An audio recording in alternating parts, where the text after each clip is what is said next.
இப்போ நான் கனடாக்கு போயிருந்தேன். கனடாவில் வந்து ஒருத்தவங்க வீட்டில் தங்கியிருந்தேன். அங்கே சும்மா ஸ்டேட்டஸ் போட்டேன். இந்த ஸ்ட்ரீட்டை சும்மா ரொம்ப அழகாக இருந்தது அந்த ஏரியாலாம் அப்படின்னு போட்டேன். ஒரு 3 ஃபேமிலி வந்தாங்க என்னை பார்க்காங்க. அதில் பர்டிகுலராக ஒரு ஃபேமிலி வந்து என்னை கட்டி பிடிச்சி அழுதாங்க. எங்கள் அப்பா ஸ்டோரி கேட்டு, அப்புறம் என்னோட ஸ்டோரி கேட்டு, உள்ளே நடந்த இன்சிடென்ட்ஸ்லாம் வச்சு என்னை பார்த்து கோவப்பட்டாங்க. ஏன் உங்களுக்கு இப்படி நடந்தது, ஏன் இப்படி பண்ணாங்க அவங்க, இப்படிலாம் அழுதாங்க வந்து. அது அவ்வளோ கனெக்ட் ஆகும்போது எனக்கு வந்து அப்பா எனக்கு இதை விட எனக்கு டைட்டில் வேறு எதுவுமே வேணாண்டா, நீங்கள் ஜெயிக்கணும்னு நாங்கள் இது பண்ணணும், நாங்கள் ஓட்டுலாம் போட்டு இங்கே பாருங்க அப்படின்னு எடுத்துகிட்டு வந்து எல்லாம் அப்படிலாம் காட்டுறாங்க. இவ்வளோ ஓட்டு போட்டோம் உங்களுக்கு நாங்கள் அப்படின்னு சொல்லி. அது நான் கண் கலங்கி எனக்கு என்ன பேசுறதுனே தெரியல. அவங்ககிட்ட நான் என்ன பேசுறதுனே தெரியல. என்ன ஒரு குழந்தை மாதிரி பார்த்துக்கிட்டாங்க. ரொம்ப பேம்பர் பண்ணி அழகா அப்படி பண்ணாங்க. அப்புறம் அன்னைக்கு அந்த ஷோவில் வந்து நான் மட்டும்தான்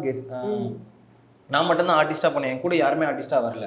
நான் கேட்டேன், சார் அந்த ஷோ நடத்துகிறவர்கிட்ட, சார் என்ன நம்பி ஏன் சார் கூப்பிட்டீங்க, யாருன்னா காமெடி ஆர்டிஸ்ட்டு சிங்கர்ஸ்லாம் வரணுமே சார், யாருமே காணோம், எப்படி சார், எனக்கு பயமாக இருக்குது, க்ரௌட் வராமல் போயிட்டாங்கன்னா எனக்கு ரொம்ப ஒரு மாதிரி ஆக்வர்டாக ஃபீல் பண்ணுவேன் சார் நான் அப்படின்னு. தம்பி நீ வந்து பார்ப்பா அப்படின்னாங்க. போய் வெளியே போய் பார்த்தா அவ்வளோ ஜனங்க, அவ்வளோ பேர் வந்திருந்தாங்க.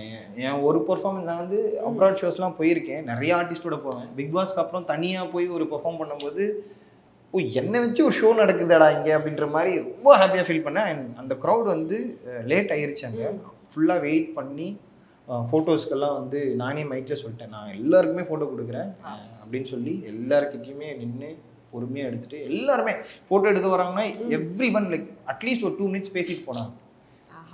செம்ம கேரக்டர் தம்பி நீ அப்படிலாம் பேசும்போது அது என்னை இன்னும் பொறுப்பாக இருக்க இதாகுது. இன்னும் ரெஸ்பான்சிபிலிட்டிக்குள்ளே இன்னும் நிறைய ரெஸ்பான்சிபிலிட்டி தருது எனக்கு அது.